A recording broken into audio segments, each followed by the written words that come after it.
شهر رمضان الذي أنزل فيه القرآن هدى للناس وبينات من الهدى والفرقان فمن شهد منكم الشهر فليصم ومن كان مريضا أو على سفر فعدة من أيام أخر يريد الله بكم اليسر ولا يريد بكم العسر ولتكملوا العدة ولتكبروا الله على ما هداكم ولعلكم تشكرون نحمده ونصلي على رسوله الكريم اعوذ باللہ من الشیطان الرجیم بسم اللہ الرحمن الرحیم۔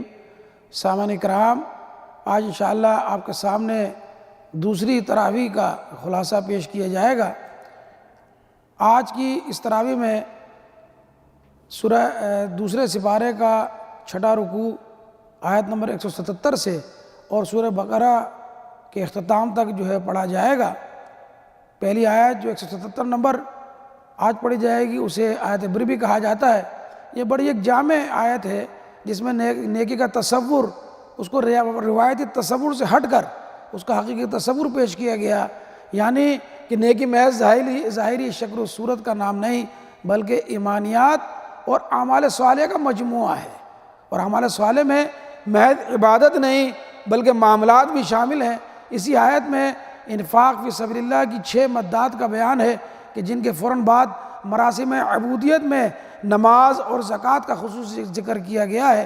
پھر اخلاق کو کردار کی پختگی کے لیے ایفاء عہد اور تنگی و مصیبت میں صبر کا مظاہرہ اور مارکہ حق و باطل میں استقامت کا بطور خاص ذکر کیا گیا ہے۔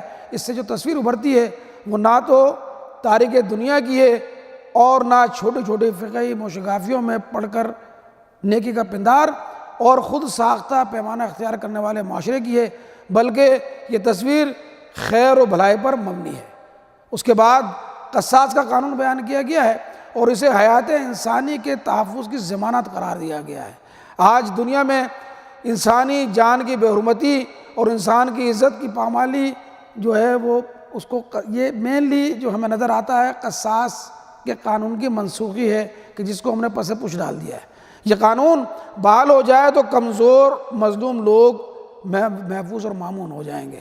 یہ قانون پسند شہری عزت امن سے ہمکنار ہو جائیں اور انسانیت کے بھیس میں چھپے بھیڑیے کیفر کردار کو پہنچانے کے لیے یہ قانون وضع کیا گیا ہے۔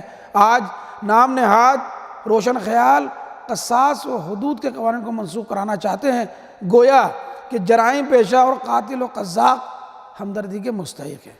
اس سے آگے آیت نمبر 180 سے 182 میں وصیت کی فرضیت کا ذکر ملتا ہے، جبکہ وراثت کے بارے میں ابھی احکام وہ نازل نہیں کیے گئے تھے، لیکن قرآن مجید میں اسے ایک حق قرار دیا گیا ہے۔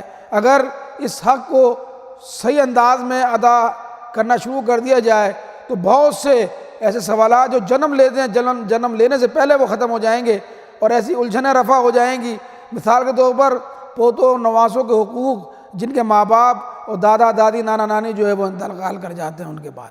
پھر اس آیت نمبر 183 اور 187 میں روزوں کی فرضیت اور اس کے احکامات ہمیں ملتے ہیں کہ روزوں کی فرضیت کا پہلا حکم سن 2 ہجری میں نازل ہوا کہ جس میں بلا شرعی عذر بھی روزوں کا فدیہ وہ دیا جا سکتا تھا، لیکن آگے چل کر سن 3 ہجری میں اس رعایت کو خاص لوگوں جیسے معذور، بیمار اور مسافروں تک محدود کر دیا گیا ہے۔ اب اگر بغیر شرعی عذر کے کوئی ایک روزہ بھی رمضان المبارک میں چھوڑ دیتا ہے تو وہ پوری عمر روزے رکھتا رہے لیکن ایک روزے کا اجر نہیں پا سکتا۔ لیکن اس سے یہ نہیں سمجھنا چاہیے کہ اس سے اس کی روزے کی قضا ساقط ہو گئی، قضا ساقط نہیں ہوتی، بہرحال وہ اس کو رکھنا ہے۔ اور معذور افراد ان پر وہ اس وقت ابھی بھی وہ 2 وقت کا کھانا اگر کسی مسکین کو کھلا دیں تو ان کا روزے کا فدیہ ادا ہو جائے گا۔ انہی آیات میں روزوں کی غرض و غایت بیان کی گئی کہ روزہ رکھنے کا مقصد تقوی کا حصول ہے۔ روزے کی حالت میں انسان اللہ سے بہت قریب ہو جاتا ہے، لہٰذا اس میں تقوی وہ مینلی ہے۔ اور رمضان قرآن کے نزول کا مہینہ ہے، یہ ہمیں بتایا گیا اسی کے اندر، اسی ماہ میں وحی کا آغاز ہوا، اسی ماہ میں قرآن پاک کو محفوظ کر دیا گیا جو تھوڑا تھوڑا کر کے اتارا جاتا رہا۔ آگے جب بڑھتے ہیں تو چاند کی گھٹتی بڑھتی صورتوں کے بارے میں کفار نبی صلی اللہ علیہ وسلم سے سوال کیا کرتے تھے، تو ان کو اس کا جواب دیا گیا ہے کہ یہ لوگوں کے لیے تاریخوں کو تعین کرنے کی علامتیں ہیں۔ نیز یہ بھی بتایا گیا کہ چونکہ حج جو فرض ہے وہ اسی چاند کے تعین سے طے ہوتا ہے۔ اور آیت نمبر 190 میں جہاد کرنے کا باقاعدہ پہلی بار حکم دیا گیا، اور 195 تک یہ ذکر چلتا ہے۔ اس سے پہلے مسلمان کمزور اور منتشر تھے تو ان کو صرف تبلیغ کا حکم تھا، اور مخالفین کے ظلم و ستم پر صبر کرنے کی ہدایت کی جاتی تھی۔ اب مدینہ منورہ میں چونکہ اسلامی ریاست کا قیام عمل میں آ گیا تھا، تو لہٰذا اب اصلاح کے لیے مسلح مزاحمت کی اجازت دے دی گئی۔ ان کو اگر کوئی دست درازی کرے تو ان کی تلوار کا جواب تلوار سے دینے کا حکم مل گیا۔ اس کے بعد ہی جنگ بدر کا واقعہ جو ہے وہ پیش آیا، اور پھر لڑائیوں کا جو ہے وہ ایک سلسلہ شروع ہوا۔ یہ بھی بتایا گیا کہ تمہاری جنگیں تو اپنی مادی اغراض کے لیے نہ ہوں، ان لوگوں پر ہاتھ نہ اٹھاؤ کہ جو دین حق کی راہ میں مزاحمت نہیں کرتے، اور نہ لڑائی میں جاہلیت کے طریقے استعمال کرو۔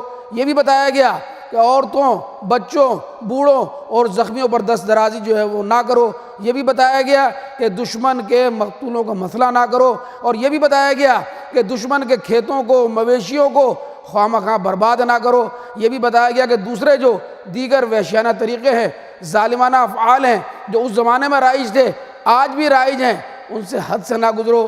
یہ سارا کا سارا یہ ساری ہدایت یہاں دی گئی، اور جہاد کو دہشت گردی قرار دینے والوں کی عقل پر ہمیں ماتم کرنا چاہیے کہ جہاد تو ظلم اور دہشت گردی کے خاتمے کا ایک ذریعہ ہے۔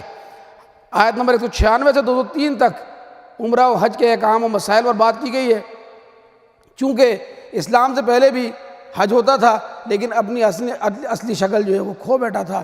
اس میں بھی شرک کی آمیزش کر دی گئی تھی، ساتھ ہی حج کی معیارات بھی تبدیل کر دیے گئے تھے، کہ جس کو اللہ سبحانہ و تعالیٰ نے ان آیاتوں میں تفصیل کے ساتھ رفع کیا ہے، حج کرنے کا طریقہ بتایا ہے۔ اور آیت نمبر 219 میں شراب اور جوئے کی حرمت کے بارے میں ابتدائی حکم ملتا ہے، جس میں صرف ان کو وہ نقصان قرار دیا گیا ہے، اور بتدریج بعد میں ان کے مکمل حرمت کے احکامات سورہ النساء اور سورہ مائدہ میں ہمیں ملیں گے۔ آیت نمبر 220 اور 221 تک یتامہ کے حقوق، ضرورت الزائد مال کو صدقہ کرنے کی تلقین، مشرک عورتوں اور مردوں، مسلم مردوں اور عورتوں کا نکاح حرام جو ہے وہ قرار دے دیا گیا۔ اور آیت نمبر 196 سے 203 تک عمرہ اور حج کے احکام و مسائل پر بات کی گئی۔ آیت نمبر 222 سے 224 تک خواتین سے متعلق امور کے بارے میں احکامات دیے گئے۔ حیض کے بارے میں بتایا گیا کہ یہ ایک گندگی ہے اور بیماری کی حالت ہے، اس میں عورتوں سے الگ رہا جائے اور ان کے قریب نہ جایا جائے جب تک کہ وہ پاک صاف نہ ہو جائے۔ بتایا گیا کہ طلاق دینے کا طریقہ کیا ہونا چاہیے، ایک ہی نشست میں 3 طلاقیں نہ دی جائیں، بلکہ ایک طلاق اگر ضرورت ہو تو ایک طلاق دی جائے، اور عورت کی اگلی پاکی کا انتظار کیا جائے، اور پھر اسی طرح دوسری طلاق اور پھر ایک پاکی کا انتظار کیا جائے۔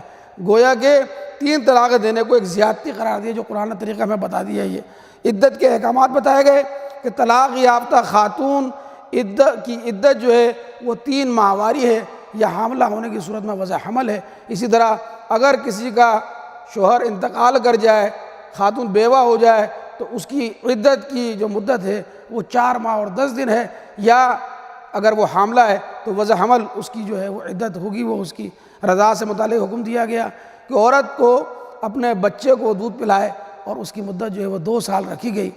آیت نمبر 247 سے 252 تک بنی اسرائیل کے قصوں میں سے طالوت اور جالوت کا قصہ ملتا ہے، کہ جس میں حضرت سموئیل علیہ السلام نے طالوت کو اللہ کے حکم سے بنی اسرائیل پر حاکم مقرر کیا، اور پھر بنی اسرائیل نے اس پر اعتراض کیا۔ کیوں کہ طالوت جو تھے وہ کوئی نسب والے نہیں تھے، طالوت جو تھے کوئی وہ امیر و کبیر نہیں تھے، طالوت ایک عام سے فرد تھے۔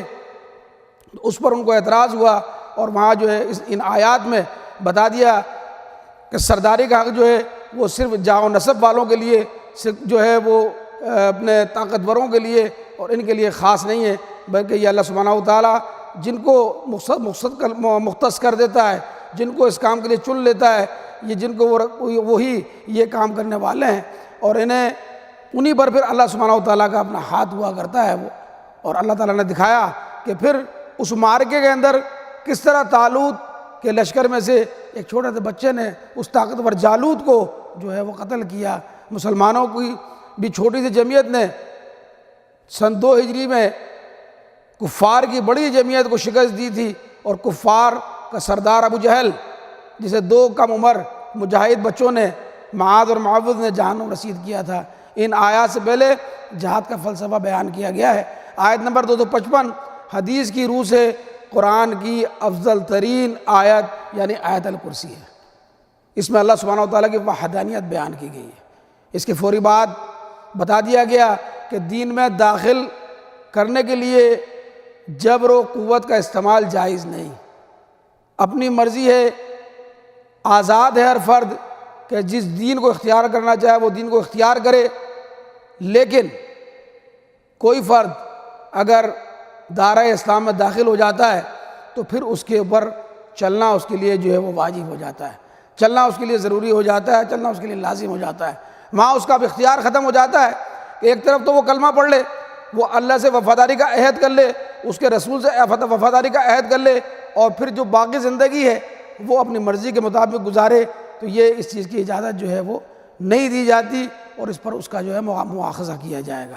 آیت نمبر 258 سے 260 تک ابراہیم علیہ السلام کا ایک بار پھر تذکرہ کیا گیا اور بتایا گیا کہ وہ کیسے وقت کے جابر کی ربوبیت کے دعوت دار نمرود کے سامنے سیسہ پھیلائی ہوئی دیوار بن گئے تھے، اور اسے بتایا کہ زندگی اور موت اور سورج کے مشرق سے نکلنے اور مغرب میں غروب ہونے پر اس کا کوئی اختیار نہیں، بلکہ یہ سب اللہ سبحانہ و تعالیٰ کے قبضہ قدرت میں ہے. آیت نمبر 259 میں حضرت عزیر علیہ السلام کا ذکر ملتا ہے کہ جنہوں نے تباہ شدہ بستی کے بارے میں قلب کے اطمینان کے لیے اللہ سبحانہ و تعالیٰ سے سوال کیا تھا، یا اللہ کہ اس بستی کو دوبارہ تو کیسے اٹھائے گا؟ تو اللہ سبحانہ و تعالیٰ نے حضرت عزیر علیہ السلام اور ان کے گدھے کو 100 سال کے لیے موت کی وادی میں سلا دیا تھا، اور پھر دوبارہ انہیں جو ہے وہ زندہ کر دیا. آیت نمبر 260 میں ابراہیم علیہ السلام کے اسی طرح کے ایک سوال کا جواب دیا گیا کہ جب انہوں نے اپنے اطمینان قلب کے لیے اللہ سے دریافت کیا کہ یا اللہ کہ تو مردوں کو کیسے زندہ کرے گا، تو اللہ نے انہیں کہا کہ 4 پرندے ان کو کہا کہ پالے جائیں، اور پھر انہیں جو ہے وہ ذبح کر دیا جائے، ذبح کر کے ان کے ٹکڑے کر دیے جائیں، پر الگ گوشت الگ، اور انہیں مختلف سمتوں کے اندر پہاڑوں میں بکھیر دیا جائے. اور پھر حکم دیا کہ انہیں اسی آواز میں پکارو کہ جس آواز میں تم ان کو عام حالت میں پکارا کرتے تھے. جب پکارا گیا تو وہ 4 پرندے جو ہے وہ صحیح سالم بن کر ان کے سامنے جو ہے وہ آ گئے. آیت نمبر 261 سے 274 تک مسلسل انفاق فی سبیل اللہ کی تلقین فرمائی گئی ہے. اسی میں بتایا گیا ہے کہ اللہ تعالیٰ مومن کے ایک خرچ کرنے پر 700 گنا اجر فرماتا ہے، اور بعض اوقات اس سے بھی زیادہ وہ چاہے تو عطا فرما دے، وہ عطا فرما سکتا ہے. آیت نمبر 275 سے 279 میں سود کی حرمت سے متعلق ہیں یہ، اور اس میں حرمت سود بیان کی گئی ہے. دنیا پر آج سودی معیشت پورے آب و تاب سے مسلط ہے. سود کے پیچھے بدترین قسم کا لالچ اور کمینگی کی حد تک مال کی محبت کا جذبہ کا فرما رہتا ہے. اللہ تعالیٰ نے تجارت کو حلال اور سود کو حرام قرار دے دیا، اور حدیث میں سود کی حرمت کے حوالے سے آتا ہے کہ یہ وہ گناہ ہے جیسے کہ اپنی ماں سے بدکاری کر لی جائے. اللہ تعالیٰ نے سود پر جو سخت وعید سنائی ہے، شاید ہی کسی جرم کے بارے میں اتنی سخت وعید سنائی ہو. ہم سمجھتے ہیں کہ یہ انتہا ہے اس فعل کے ناپاک ہونے کی، اور اس کو روکنے کے لیے ارشاد والی تعالیٰ ہے، اے لوگو جو ایمان لائے ہو خدا سے ڈرو، اور جو کچھ تمہارا سود لوگوں پر باقی رہ گیا ہے اسے چھوڑ دو اگر واقعی تم ایمان لائے ہو. لیکن اگر تم نے ایسا نہ کیا تو آگاہ ہو جاؤ کہ اللہ اور اس کے رسول صلی اللہ علیہ وسلم کی طرف سے تمہارے خلاف اعلان جنگ ہے. آیت سورہ بقرہ کے آخر میں آیت تداین ہمیں ملتی ہے، اور یہ باہمی لین دین کے احکامات کے سلسلے میں ہے. اور بتایا گیا کہ ادھار لیتے اور دیتے وقت ایک دستاویز تحریر کر لیا کرو اور اس پر 2 گواہ بنا لیا کرو. یہ قرآن کریم کے متن کے لحاظ سے سب سے بڑی آیت، سب سے طویل آیت ہے. ہمارے معاشرے میں ایسا نہیں کیا جاتا، جس سے تنازعات کھڑے ہو جاتے ہیں اور حل میں مشکلات پیدا ہوتی ہیں. سورہ کا آخری رکوع خواتم بقرہ کہلاتا ہے، اور ان آیات کی بڑی برکات جو ہے وہ حدیث میں ہمیں ملتی ہے۔ اللہ سے دعا ہے کہ اللہ سبحانہ وتعالی ہمیں عمل کی توفیق عطا فرمائے۔ وآخر دعوانا ان الحمدللہ رب العالمین۔ اللہم صلی علی سیدنا محمد وعلی آلہ